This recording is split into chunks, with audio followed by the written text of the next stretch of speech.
Hello, and welcome to our panel. Starts at the top. How esports companies can embrace EDI initiatives. So my name is Shanzay. I'm a brand manager at Square Enix. I also am co-lead of our racial and ethnic diversity group, and I run the EDI sessions with a couple of my colleagues for our team in particular. So I will now pass it to the panelists to introduce themselves. I'm going to start with Kendryx because she's right next to me. Hi, I'm Kendryx. I work at a couple different companies. This is me. Hi. And I am the head of digital over at esports.gg. I am the director of digital properties at Tyrus Talent Agency. And most recently, I am the chief marketing officer at Women in Games International, also known as WIGI. And my pronouns are they, them. Next, maybe Kelly. Hey everyone, really excited to be on this panel today with all of these wonderful people. I work as the Chief Strategy Officer of Team Alliance, and I'm also today the co-owner of the team. So really excited to share what we as an esports organization, hope to look to influence in this space when it comes to EDI. And last but not least, Dom. Hi there, everyone. My name's Dom Shaw. I'm the Equalities, Diversity and Inclusion Coordinator at UKIE, who are the UK trade body for video games and interactive entertainment. So it's my role to basically help UKIE, but the overall industry, be more accessible, inclusive and transparent around all matters around diversity and inclusion.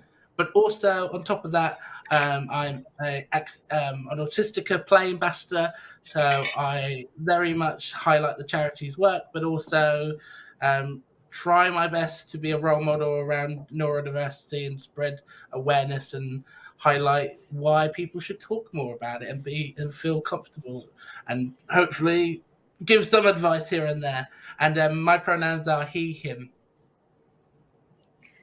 Okay, perfect. So for those in the audience, I'll just define EDI. It stands for Equity, Diversity, and Inclusion.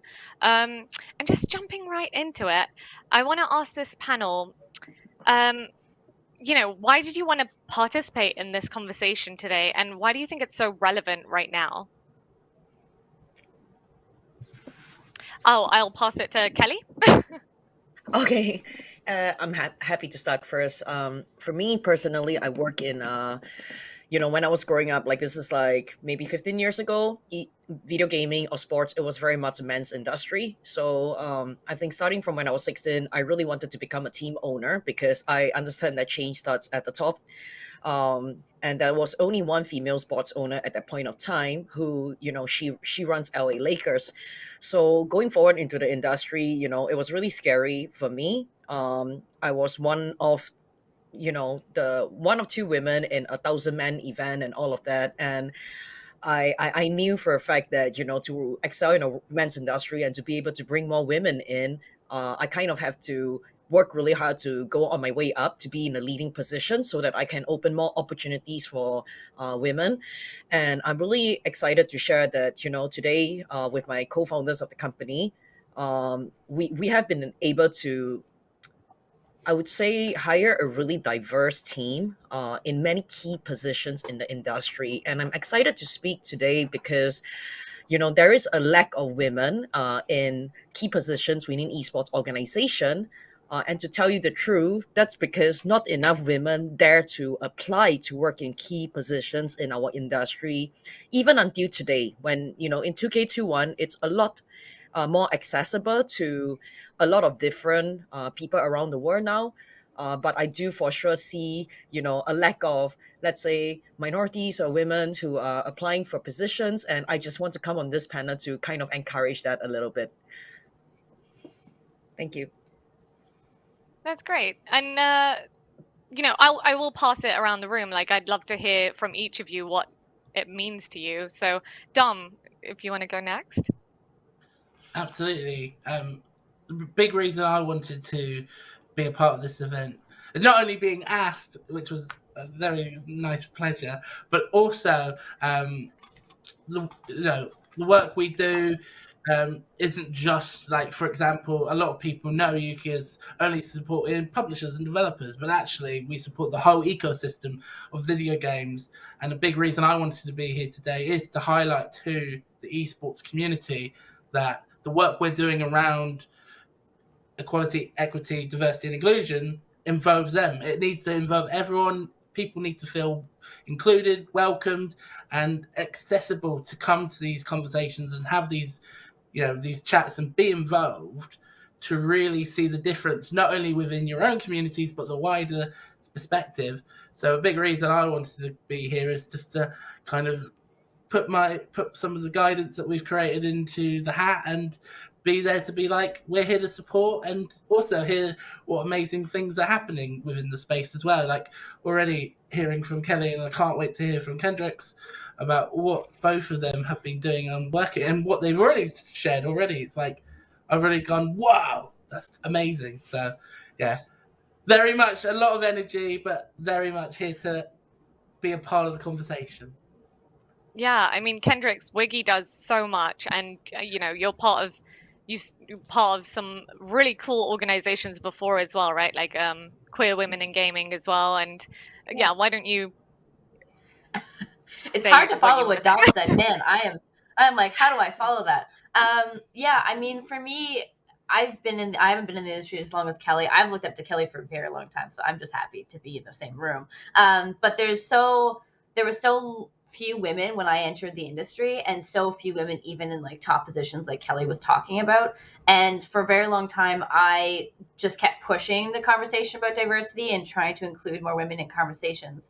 And so anytime I have the opportunity nowadays to have a representation as a non-binary individual, being like, it's possible to be non-binary and sit in a C-suite position, or it's possible to be in esports and be a non-binary individual and hold a managerial position. Representation is really important to me, but also just having the conversation. Kind of what Dom said is like, being energetic and being present and wanting to have this conversation is very important, because my experiences are different than Kelly's, than yours, Shanzay's, or Dom's. And so when we all come together to have these types of conversations, we learn from each other, we have great conversations, and then we also can impart wisdom or advice to anyone who's listening about what they can be doing differently as well. But yeah, I've been around doing DI work, which is how we've been saying it. So I feel a little bit weird when it's EDI. I'm like, is this the right panel for me? But yeah, I really think that being part of these conversations and having honest, transparent communication is really important. And that's why I'm here. Yeah, great. So, I mean, actually,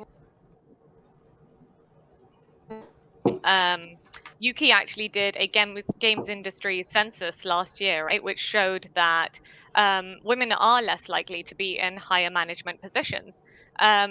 So, do you guys have any advice about that? How to rectify it? I mean, part of it is if you're in the position to hire, sorry, I jumped in, but if you're in the No. position to be hiring, or you're in a position where you can give input into the hiring process, the first step is understanding what barriers exist in your language. I mean, Kelly kind of spoke about how women weren't applying, and that first part really goes back to, I think there was a scientific study done about how men will apply to a job and they have no qualifications, and women will be missing one, and they're like, that's definitely, I can't do the job. That one thing, nope, not for me, and they won't apply. So it's looking at like, what do your job descriptions look like? Who's the hiring manager? Does the hiring manager have DEI or EDI concepts in their mind when they're having these conversations? Are the conversations accepting for women? Are they accepting for non-binary? Is your language targeting the queer community as well? Does that have any impact on your job description? Or who's hiring? I think those are like really good first steps. And then looking around, I've worked in places where I am when I was a woman, the only woman out of 30 other staff. And at that point, you kind of have to go, what is the team dynamic and what is the culture of the organization you're working at? And how have we gotten to the point where we have 1 in 30 is a woman, or 2 in 40? Like what really are we doing that's not helping foster women to either stay at the organization or enter the organization? And I think those are 2 really good starting points. Yeah, I mean, you mentioned like the policy and like looking at the actual team and stuff and the dynamics. So PwC did a study, and greater than 80% of the participants said that they look at the EDI policy, right, before they join a company. Like personally, I look at the meet the team page and see if I see anyone related to what I look like, right? So what do you guys think about that? Why is that such an important factor? Because you want Yeah, to be Paul. able to see if you're welcomed into the community. Because it's. I mean, what's that saying? It's harder to. Is it harder? Is it no? It's harder to grin than it is to smile. I think that's the saying, and it's a similar case in this, where it's much easier to ignore than rather focus on actual getting into companies and being a part of it. So you really want to be able to, you don't want to just go through all that hard work. You've interviewed and let's say you get the role and then you find out, oh, actually there were signs of that this company wouldn't be supportive. They just want to fill a quota or something. So I think that research is fundamental in this current atmosphere only because there's no point in denying that there's doubt and there's been controversies, and it makes you think, it makes you worried about your own work experience, because no one obviously joins this industry to go, I'm going to have a bad time. They want to have a great time. They want to have not only inclusive work, but they want to have positive fun times that will be explosively amazing. I don't know why I chose explosively, but it's just like full energy. But nevertheless, you want to feel like you can join a company and feel a part of it. And I think it does take that research, and it helps you reduce that nervousness and that stress of actually, am I making the right decision? But equally, I think it's so important for the industry, because there are barriers to entry. Into like Kendryx said, like the language is so important, because actually, if a company's like making it hard for you to understand, it's going to make everyone hard to understand the role. Like, it should just be like, what are the requirements? What is our culture? Here is an example of us. Do you feel that you could work with us? And equally, when you get in this interview process, we're going to see if you're a good fit for us. And that's, Yeah. that two-way street approach should be kind of how it's done. And we shouldn't really be like, oh, on a high horse. We should be all about encouraging talent to get in, but also empowering that talent when they're in, and actually going, okay, now you're in, how do we retain you? How do we nurture? How do we cultivate you to have the best experiences of your life? And I know that's like way out there, but it's so important that, you know, that early stage needs to be as quality as that late stage, because without that, people, once they get in, generally end up, a lot of people get nervous, don't they? They don't want to start a new Yeah. job and I'm be the one that pulls out things. Well, yeah, I mean, just like thinking about recruitment, like, and thinking about, the points that Kendryx made and that you made about, how women are less likely to apply if they don't fit every criteria. So, what advice do you guys have for companies that also may not be as diverse? How do they encourage more diverse applicants? I just wanted to Kelly? also, I Yeah. don't know if you all are interested to learn about my experience, because I'm a little bit on the opposite side of the table where I'm hiring and I'm like, kind of making these decisions. I'm gonna be quite honest right here and say that we straight out don't have like a EDI policy on our website. I'm in a really special part of our building as a career right now, because the esports industry is 10 years old, right? It's an emerging industry, and I think rather than saying that we actually didn't put an extra thought into EDI, the thing about us is we work in a very competitive industry, like across all our silos. The only way you could really work 9 to 5 in that kind of hours is if you work in the ops team. If you work in a performance team or the hype team, which is the digital media team, or the people who work with the players on a day-to-day basis, my players, they are playing 7 days a week at least 6 to 8 hours a day, and this means that the team managers themselves, they have to work like a little bit like firemen, but a lot more hardcore than firemen. It's like they go on firemen and firewomen, they go work for like 8 week stretch sometimes, and then they take a full 2 to 3 weeks off. The thing in Alliance right now is I actually regret a bit not having like an outline EDI policy after hearing how important it is to, a lot of people applying. And that's something that, I will actually look into immediately after this, is because when we hire an alliance, we don't hire, based on what your last name is or what your skin color is or what your, gender or your sexual preferences. Over here in alliance, we hire you based on your skill and your goals in life. We have a way of saying in alliances that everyone who works here does what they love for money. We are incredibly privileged. You have to check one of these three checkbox. You either have to be really passionate about esports, or you have to be very passionate about alliance because we're almost like a sports team, or you have to be really passionate about the position that you're in. For example, if you're our illustrator, if you're a video producer, maybe you're not like the biggest fan of Esports Alliance, but you love to be an illustrator and you love to be, a video producer. If you hit one of these three checkbox, that's enough for me. But a lot of people here, they hit all three of the checkbox, of course. And when that happens, I think it's a little bit oversight on our part in not setting an EDI policy, because in our mind, and of course that's in our internal mind, right? We have a very diverse team that comes from all over the world, from many different religion, background, and country. And there's a lot of very, very interesting discussion every day and a lot of point of views. And the reason why I hire this way is because the digital culture is a global phenomenon, and I feel that humans in some sense, we're not really meant to receive so much pushback from many, many different types of people. That's why we live in countries, we have the tribes and all of that, so you kind of live in like a bubble where there's a bigger bubble around you. And then here comes social media and the internet and gaming and all these things where you start to meet people that are completely different from you in more ways than one. And so by having a really diverse team at the moment from, different gender orientations, different, religion or country background, we have a very good understanding of what is right or wrong per se, I guess, like on a global market. So it's been quite exciting for us to grow that way, that when we hire, we look at those two things. What are your goals? And who are you as a person and what skills do you have? So I think it's a little bit of oversight on our part in not having an EDI statement right out there on a website. I guess it was I an mean, assumption on our part I that mean, if I can I interject, it's great you I know to what would I mean, say, yeah. right? I would just say from what you've just said, it's been built into your culture. So I Yes, personally yes, say if you can capture what you've just said into a yes, textbook, that already yes. gets me super excited because you've.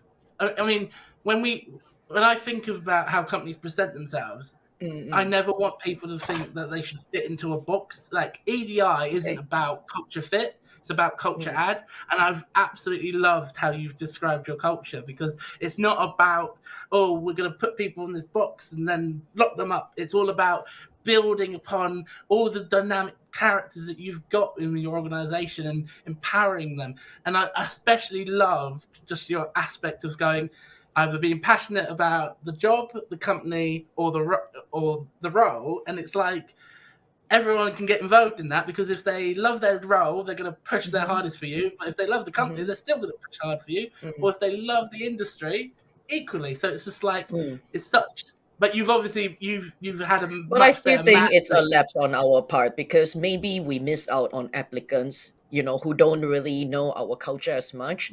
You know what I mean? So still, it was very Mm. valuable to learn a lot from all of you, and we might be, yeah, I would hope to work on that You should actually definitely immediately. channel that energy into that description and honestly or even make a video make maybe like your EDI policy could be a video of like Hmm. just I don't know. I'm actually really excited to see what you produce there because it's Yeah, like the I mean, last thing I it's would add is that I feel that, sorry, you first, Shanzay. I'm gonna shift oh because no, I was just gonna say, I mean, it's really cool to hear that you have like taken from this experience because that's the whole point of this panel, right? Is to like Mhm. Yeah. educate everyone and like make sure people are understanding and updating their knowledge about these Yes. things.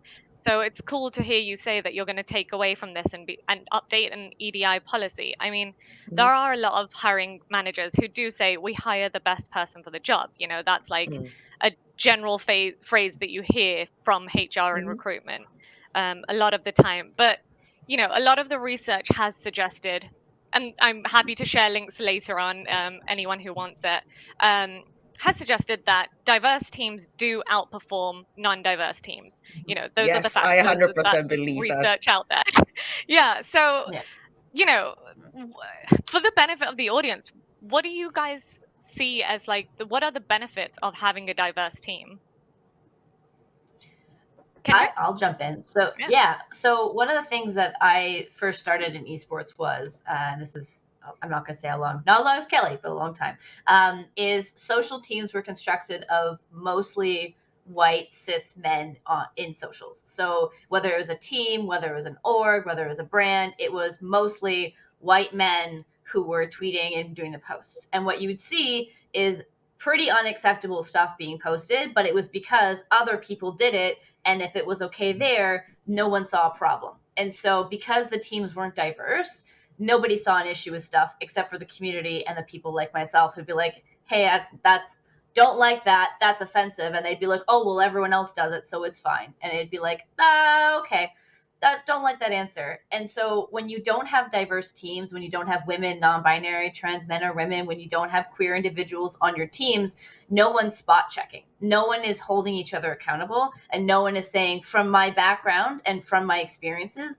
this is inappropriate or this is offensive and we should not be doing this. And so when you lack that and you lack that representation, you truthfully hinder yourself on growth. You will not reach a bigger audience. You will not reach, I mean, we talk about merch for a quick second. If you have people making merch and the teams are mostly men and you're not making women's apparel, you're not making non-binary apparel, you're not making just femme presenting apparel, you're not making money. You're simply not making it. And so by lacking that diversity representation, you hinder your revenue, you hinder your growth, you hinder your social growth in every aspect of your company, whether it's a brand, a team like Kelly's Alliance, or a publication site like Esports. Without representation, you don't see growth. Which is mind-boggling to me if we just talk about team jerseys, because I'm wearing a women's jersey right now.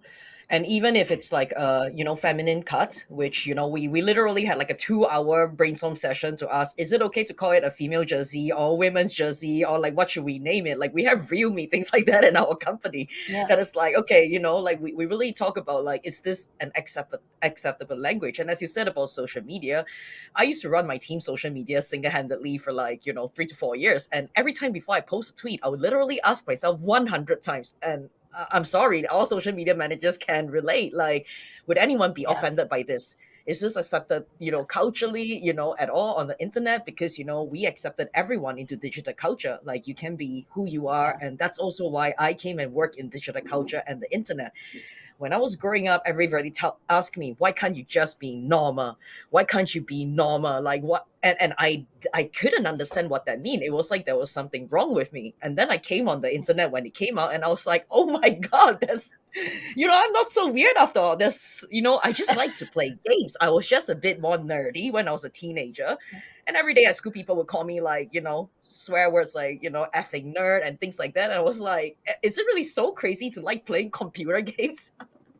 So in some senses, it was mind-boggling to me because I came back to Alliance 3 years ago after working for Twitch for 2 years to help develop some of their, things like creative and all of that silos. And I made a women's jersey like the first month I was back because I was so tired of wearing baggy, oversized, ugly jerseys at events in all the teams I've ever worked at. And I'm very ashamed to say that today, a lot of the top orgs, they don't even have a women's jersey. And I don't know why. It takes like 1 minute to create. I looked for a factory and I told them, here's my conditions. I need to make these 2 cuts of jersey, a more feminine one and, just a unisex one. And I mean, if you look at, I'm not going to name drop or flame anyone, but if you look at a lot of the top teams, they don't have a women's jersey. And that to me is mind blowing because there are almost as many girls as guys playing video games. And then you go to events and you see these girls wearing like, really oversized jersey. They're trying to make it look good. They cut the sleeves, they cut the bottom, or they try to tuck it in, or they put like a safety pin behind it. And I'm like, it costs us the same. It costs us the same to make it. Why is there so little care there? And honestly, I don't know what's going on. I can't understand why. I mean, my question actually to the entire panel really is like, who do you think is responsible for that? Like, who do you think is responsible for EDI initiatives in a company or in a project? I think everyone who works in a company. I think like first it Yeah. starts at the top. That's why I was here today. Yeah. Unfortunately, the reason why we are so diverse as a team, if I may say the truth, same thing as how Kendryx is working in a C-level position where she has the power to hire. It's really because of us that, I'm Asian. I grew up in Singapore and I went to work in America. I went to work in Europe. So first of all, I'm coming from, you know, I don't know what is the right word. Minority probably isn't the right word nowadays, but I was not only the only woman, I was one of the only Asians. And so when I became, in a hiring position, immediately I started to hire a lot more women because I knew there were a lot of wonderful, people out there, just people in general who didn't get opportunities because they were not part of the boys club. Sorry to use that word Yeah. over here. Yeah. And I think that, it sucks that we have to pay the price to get to the position that we were today to be able to hire, but change starts at the top. And the second thing is if you work in a company and a lot of people, they are afraid to challenge the status quo. They are afraid to ask questions. When I was young, when I worked in Eva Geniuses, I asked a lot of time, why are me and Anna the only two women working in the company? And then we question our leaders. Anna Prosser today, she works for Twitch, but she fought a lot, internally, and we discussed it a lot of time. The truth is we worked the hardest. We worked a lot of, we worked the hardest. We were paid the least, and we also dare to ask these hard questions. But a lot of people, they do not dare to ask it, and that means that is that really the company you want to work for when you are not even allowed to ask these questions? Because if you don't ask them, it will never happen. You will always kind of be, for lack of a better word right now, the token hire. Is that really worth it to be the token hire just so your company can show, hey, but we have a woman here working for us? And I think it comes from the fear of losing your job. And that is a real fear, which is why we have to be better as a whole, as an industry. Mhm. I mean, does anyone here have any advice on how to get people involved in EDI without being tokenized, as Kelly said, like, is there a way I to mean, get Can minorities can involved? I say one last thing? By the way, I went to a job interview before, and this is for like a huge gaming company that I'm not gonna say who is right now, and they're a market leader today. But you know what did the hiring person said to me when they saw me? They had a huge grin on their face, and they actually told me, "Oh my god! Like if we hire you, we hit both of these, quotas. Not only are you Asian, you're a woman." And I was so mortified. I almost bursted into tears at the interview. I have flew down to San Francisco for the interview, and I left and I didn't take the job that was offered to me because I was just so embarrassed and ashamed that that would be what I stand for in the company, that I had, helped them hit two of their quotas that year. I was like, and that was when I was like 20, I think 24. And yeah, I desperately wanted the job, but I wasn't, willing to accept that. I think when it comes to what to do, like if like how to approach DEI or EDI in your organization, is I think it's twofold. One, you as if you are a minority or if you are like part of the minority of the company. So if you're one woman on a team of 30, if you're the minority, it's not always up to you to take that on if you don't have the strength to do it. And I think it's really important to recognize that like just because you are the minority doesn't mean that it is all up to you to make those changes or push for it. Allies are really important in any space that you work in, and so cultivating those allies to help support you and push forward initiatives to help. And also, this is not self-serving, I promise, but like if your organization doesn't have an EDI or DEI individual on staff and you don't have a designated role, consult with an organization. There are several in esports that you can reach out to and say, hey, I don't think we have the right hiring processes. I don't think our language is great on our website. I don't think our merch, as Kelly said, like we don't have those conversations about whether it's female or woman, and they all say female. Is this wrong? Ask somebody and consult with them. I mean, pay them for their time because they're the experts, but really just reach out. It's not tell your hiring manager, tell the C-suite, issue a non-complaint complaint being like, I don't feel like our processes are up to date. Maybe we should hire someone to help us out. I mean, if you don't want to take it on yourself, push to have someone else help you. Yeah, and there are so many consultants, and now we've seen like a few companies hiring EDI managers. Like Sumo Group just hired Leon Killen, who used to be a consultant actually. So why do you think that still isn't a general practice in this industry, considering how Boys important Club. it is? I think people want to keep the status quo. Like that's to me Yeah. the honest answer after working my way kind of up in this industry and working with many parts of the ecosystem.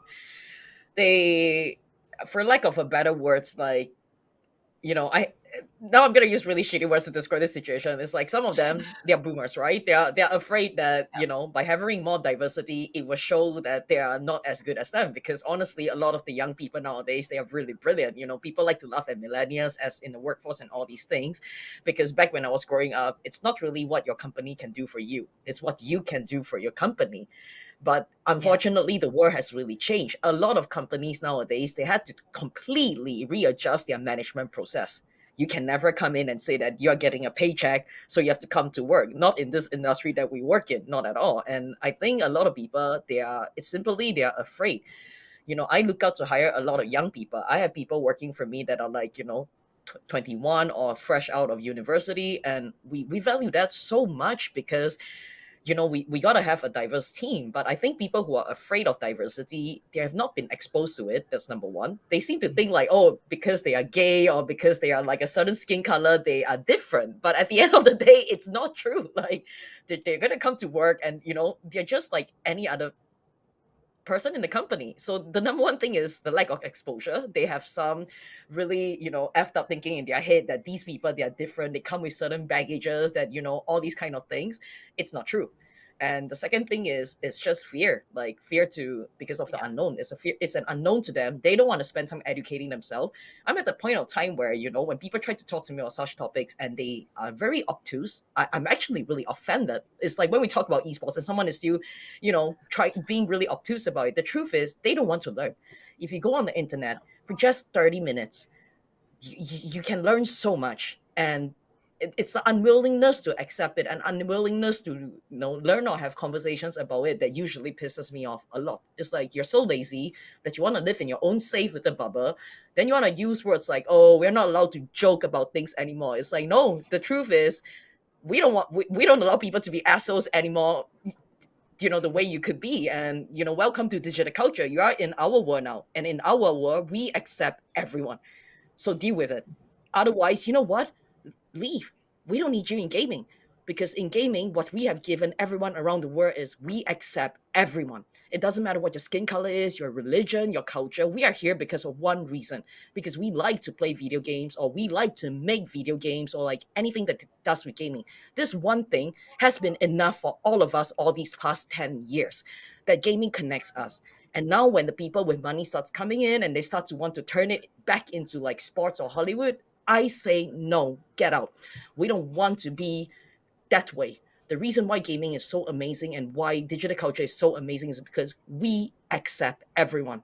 And so if you can't accept that, here's the door. Like, Well, yeah. don't be Well, in our as you space. said, like, well, as you said, like, gaming is types of people. So I don't know. Do you have advice for companies? Because you can't just put loads of different people together and then expect them to get along. So, do you have advice to kind of like balance team cohesion with, having so many diverse personalities and experiences? What's been your strategy for that? I don't know. Dom, do you have any advice Yeah, on that? I'll let Dom and Kendrick share first before I share how we do it. I was going to say, yeah, you can't, again, as I mentioned earlier, it's not about trying to fit into what everyone else is doing. It's always thinking about what you can bring to the table and what culture add you can have. So I would definitely say for every company to review where they're at, because there are some companies that are doing amazing things and have it built into their organization, just as both Kendryx and Kelly have highlighted within their organizations. But there are others who, may it be through a lack of exposure or a lack of experience, I through kind of working with companies, I know that sometimes you can't, it's not the fact that they don't want to do it, they just don't know how. So what I always advise is companies to kind of take a step back and reflect and look, and even if it means doing internal surveys and doing reviews, see where they're at in their journey and where they want to go, and not making it at all a quota. It's just having a self-reflection, like a health check, checking whether they're okay and where they want to go. And then what I always advise is making a committee or an employee resource group. So not only are you bringing that voice and empowering that voice within your organization, but you're also making presidents. I think that's not the word. I don't think that's the word. But you're making it basically a part of your company and making it a priority to ensure people have a platform and an outlet to reach all levels within the company through that employee resource group or that EDI committee, so that anyone who wants to join it can be a part of it and thus welcome more voices and the different experiences. Even if at the start of that committee, let's say you're in a 20-person company and you only have 2 female colleagues, 1 trans colleague, and then the rest are all like the general cis white males, and obviously that's from a stat perspective, that's not very diverse. However, if that committee can be created with those individuals and then start building and actually giving them voice and empowering them, that will be the start of great work. But equally, kind of where my kind of role comes into it, because although I'm not a specific EDI manager for a company, I'm pretty much that for UKIE, which supports the wider ecosystem. So what I kind of bring into this is thinking, how can I signpost the right resources, the right contacts, the right tools to companies, regardless of what journey they're at, and how can I help them and advise them into that? So it is all about kind of taking what they've got currently and going, okay, how can we use the power of knowledge sharing, the power of collaboration, and the power of encouraging, the voices in your company to make your growth where you want it to go, but also go beyond. Because you never can really measure. You can measure growth, but you can't measure how impactful and amazing it can truly be, other than being present to it. If that makes sense. Yeah, I also think your point about collaboration is such a huge point, because there've been countless studies done that have also shown that like having a common goal and having like critical time pressure and stuff can really lead a team to the same direction. Um, I don't know if Kendryx or Kelly want to contribute, otherwise I can move on to the next topic. Yeah. I think Kelly should go. I'm more interested in hearing what Kelly has to say. Thank you, Kendryx. I'm sure you have a lot to share as well. But I'm gonna follow up with what Kendryx said earlier. I mean, you guys are hiring like money to have consultations for a lot of different parts of the company. Hire someone like Kendryx, for example, for like a week to talk about it. Like even talking about it, even discussing it, that's such a big step. And the truth is, I always hear this chicken and egg thing. Oh, I can't hire this person because they're not experienced enough, because they're trans or they are women. And I'm always like, yeah, but the problem with it is you never give them the opportunity.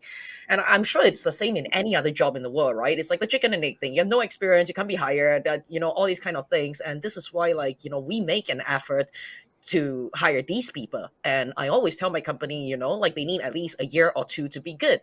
Are you willing to put in the investment? And at the end of this 1 to 2 year investment, we have a very valuable employee, because these people, unfortunately, they will work harder than anyone else to earn their place in life.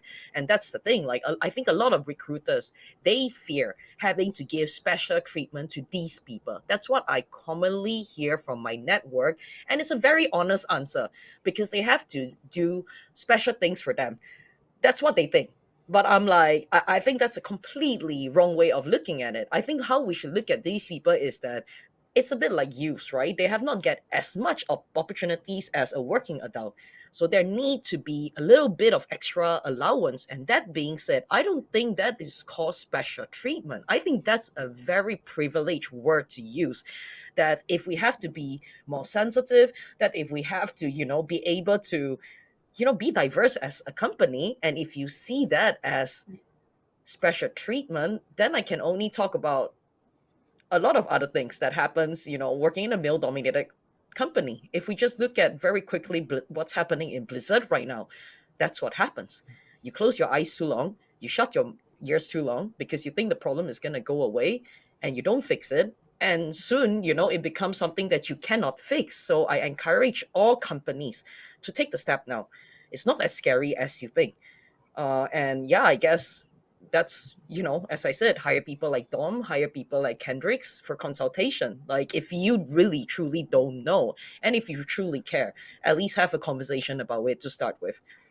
Yeah, I think you make a brilliant point. Like, you can't get to the top if you don't have the experience, but how do you get the experience if you're not given it? That's such a relevant thing that is constantly spoken about through all of these kind of sessions. Just So before we move on, actually, could I also just yeah, add as well two aspects?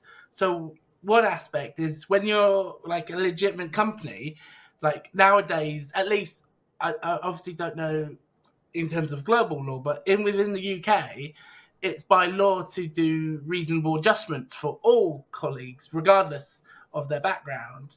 Um, so, in one sense, as well, by not making a reasonable adjustments and supporting your staff um, through an equity approach, so making sure everyone has the right support, but that doesn't mean you treat people extremely different. It's like you treat everyone just like how you'd want to be treated, which is a nice colleague and positive and all that, and you treat them all right, but obviously different journeys and etc. But my kind of emphasis is it's kind of by law in the UK. Some of these things that we talk about is by UK law, companies have to do some of these things, and the fact that in the games industry and the esports industry, sometimes companies can get away by not doing the bare minimum. We've kind of, like Kelly said, we've got to just make it more discussed, make that conversation louder to be like, actually, you should feel absolutely okay coming into these conversations, but equally, you're doing not only people a disservice, but actually you're just doing the law a disservice, because actually you need to do this to follow the law to be a reputable company that operates. So yeah, I would definitely just highlight that fact. Like, if I mean, again, there are so many different companies, but if there's a company that keeps arguing that case, I think sometimes it's also just fundamental to say, well, it's by law that you have to do this. Like, that's not a matter of ifs or buts. It's like, this is a law, this is a requirement. You need to take this into consideration. And yeah, and I think that's sometimes a. Oh I was no, just I going to was say just gonna sometimes say you that's have to, a great point. I'm sorry. I was just there's gonna that say that's a lag. great point that it is about equity, right? That's the whole, that's a whole section of this is the it is about equity. Actually, so because we're nearing the end, I just want to ask two quick questions, and I want everyone's answers basically on this. The first question is, what do you think the first step should be for a company that is looking to become more equitable, diverse, and inclusive? Um, and the second question is, how do you get a company to prioritize it? That can't prioritize it because it has other things to think about right now. If it's a small company, two completely different questions, but I want to cover both of them in the last minute. Kendryx, go. Uh, oh gosh. So the first thing, I feel like I'm on one of those game shows. The last question you asked about how to make it a priority, I always go into every conversation that I have about these things with the company being like, what are your goals? If it's revenue, you can make more money if you prioritize diversity. Do you want growth? You can prioritize that, and that could be your, like, whatever your goal is. I promise you, diversity, equity, inclusion will grow you in any of your goals. I absolutely promise, because you'll reach a larger audience, you'll make more money, all of the fun things. When it comes to first steps, I kind of like what Kelly said about Blizzard. You have to look inward. Like, the first step of it is look inward. What are your teams composed of? What does your C-suite look like? Who are the people who are the hiring individuals? Like, are you using inclusive language? Do you talk about pronouns in meetings? Do you ask for, do you say your pronouns in meetings to ensure that it is more fair for those who have different pronouns to step forward and not always be ostracized? What are you doing right now? And then the next step after that is, how do we fix the problem? So first, find the problems, find the holes, find where you guys aren't, or your individuals aren't excelling at. And then the next step is find an EDI consultant or create a team that you know are capable of solving these problems and then moving forward from there. I hope that was fast enough. That was hard. Perfect. No, that was perfect. Why I'm don't just gonna we'll just go second what Kendryx say. I'm just gonna second what Kendryx say. I agree with everything she say. It would be everything I want to say. But another thing is, please hire more different people for the key positions in your Yeah. company. Adding on to what Kendryx say for the second part, there is nothing but innovation and growth and all of that. Having a big diverse group of people working for you, you're working on the internet. This is gaming. This is digital culture. You need a diverse team to be successful in this space. And if you want to look anywhere else, just look at all of us. I came back to run Alliance 3 years ago when we were about to be going bankrupt. And today we're back on the top after just 3 years. And thanks to my diverse team all around. Yep. So, yep. Amazing. 100%. Again, third, if not fourth, that the points. And, I would then, similar to Kelly, just add the fact that there are allies, there are opportunities. Like, even if your company's not ready to make those opportunities and create that responsibility, there are others that could be your allies that can help you do that. I run an initiative called Raise the Game, which is all about us facilitating opportunities for all different companies and going, okay, we'll work with you to achieve these kind of matters. How, when we're talking about like inclusive workspaces or equal opportunities, we don't just go closing up, like we don't just do it behind closed doors. We think, how can we do this as widely and as accessible as possible and make sure people not only hear it, but actually it's not just lip service, but it's actually driven and there's actually momentum and action. So it's equally making sure it's heard, making sure you've got allies, but also saying, actually, what is the evidence? Where is the action of this being shown? And, there are people there doing it already. So get in touch with those people and be a part of that, whatever the journey is. I just want to say two things quickly also. It's very common that people would say, oh, we're only a 10-man team or we're a 20-person team. So that's why we have all white males. I want to say, shut the F up and stop giving them BS. That's all. We were 5 people in the company when we came and run Alliance 5 years ago. 5. And out of, 5 of us, we had 2 diversities within the team already. So stop giving yourself the excuses. You're just not, honestly, number one, not trying hard enough. And the number 2 thing is recruiters, please don't do this. A lot of people want to hire queer people or women for less money. That's why they hire them, because they can pay 20 to 30% less. Please, that's so cringe. Don't do that. It's like, what? Like that immediately puts us less. A lot of men, I just want to say, men leaders, they cannot allow the queers or the women to be paid more than them. It's a very common thing in every industry. Please don't do that. Like, that's all I want to say. And